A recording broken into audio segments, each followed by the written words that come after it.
Let's go to line number 1. Say good morning to the Liberal Member of Parliament for Humber St. Barb, Gerry Byrne. Good morning, Gerry. You're on the air. Good morning, Paddy Daly. How are you today? I'm okay, thanks. Thanks very much for taking my call. Pleasure. I wanted to talk a little bit about what I think is a very important major announcement here in the Corner Brook, Western Newfoundland area that's going to happen this afternoon at Corner Brook Pulp and Paper, the Kruger paper mill. Paddy, the details, I assume, of the $110 million in provincial financing will be made clear at a press conference this afternoon, and couldn't come any sooner, as far as I'm concerned. It goes without saying that Corner Brook Pulp and Paper has had its ups and downs over the years. At one point in time, Premier Dunderdale and former Natural Resources Minister Jerome Kennedy said, I think it was about 18 months ago, that the mill was on the verge of bankruptcy, that if the employees didn't accept wage concessions, the collective agreement is being offered by the company, that this thing was over.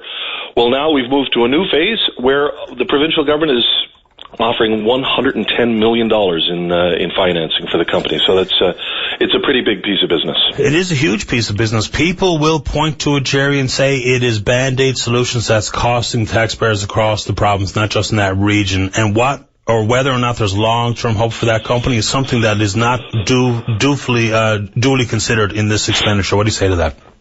Well, it's a fair question because, some time ago, when the former premier was indeed saying that the mill was on the verge of bankruptcy, she was also, and her former Minister of Natural Resources, Jerome Kennedy, were taking strips off of me for hosting a presentation.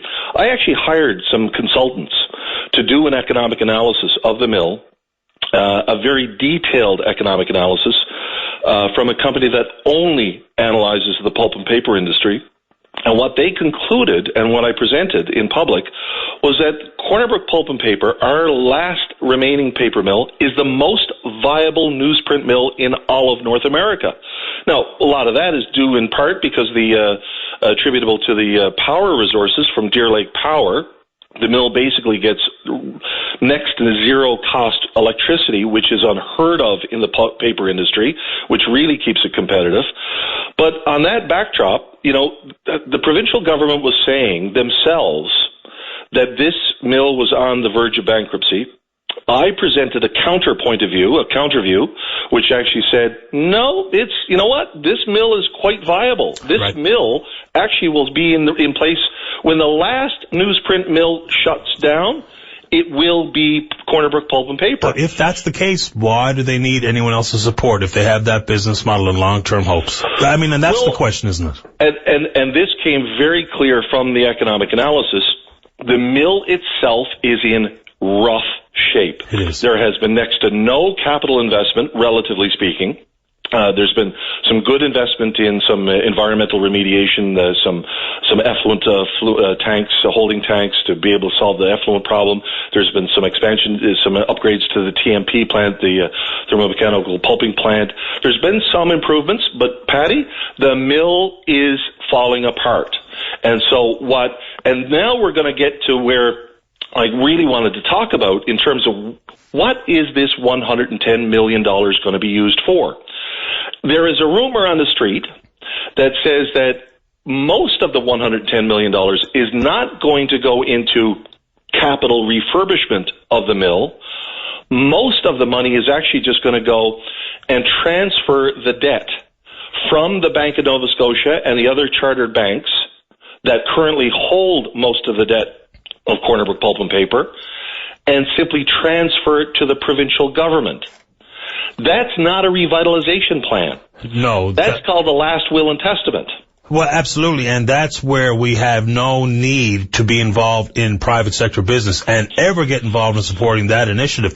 If there's no built-in clause in this agreement between the province and Kruger that allows this, then it is absolutely betrayal of the expenditure of public money, and that's that. We are not supposed to be involved in that. That does not further the hopes of long-term employment at Kruger, Corner Brook Pulp and Paper. It's disgraceful if that's what's going on.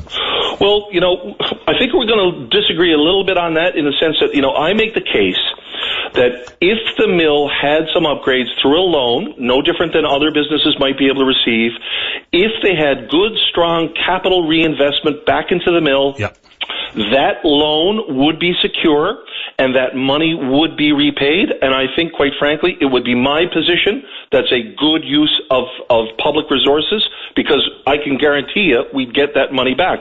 But what I'm hearing, Patty, is that really the whole basis of the discussion over the last number of months, if not years, was really a discussion between Cornerbrook Kruger and the provincial government about how valuable, what is the worth of the Deer Lake Power asset that the $110 million will be mortgaged against. Joe, Mr. Kruger came in with a very, obviously with a high figure. The provincial government came in with a low figure.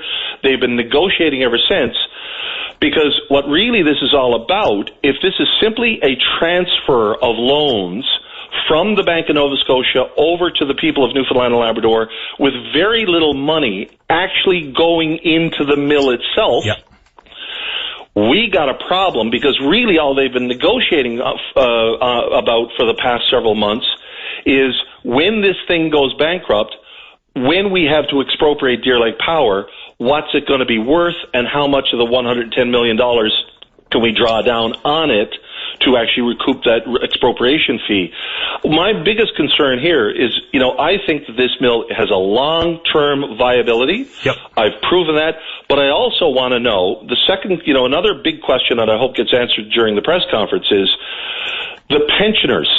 Every mill employee and every existing pensioner of that mill, the mill's pension plan is in a massive deficit, about 40 cents to the dollar right now.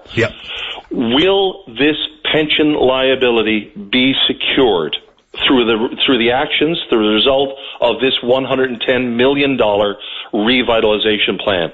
So that's 2 points. Money in the mill, not in the banks. 2, money for the pensioners to secure the long-term viability of the pension plan. Was that negotiated through this process? Those questions I would really, really like to have answered at today's press conference. These are legitimate questions, and the folks at VOCM News are listening now, and let's see if we can put that on our agenda, because they're both very, very, or I guess there's 3 questions in there, very important questions. I appreciate your time this morning, Gerry. We're off to the break. Stay in touch. All the best, Patty. Thank you. Same to you. Bye-bye. Bye-bye. Gerry Byrne, Liberal Member of Parliament for Humber St. Bivert, soon to be referred to as the Long Range Mountains. I believe they're going to change that riding name to. Not that that matters.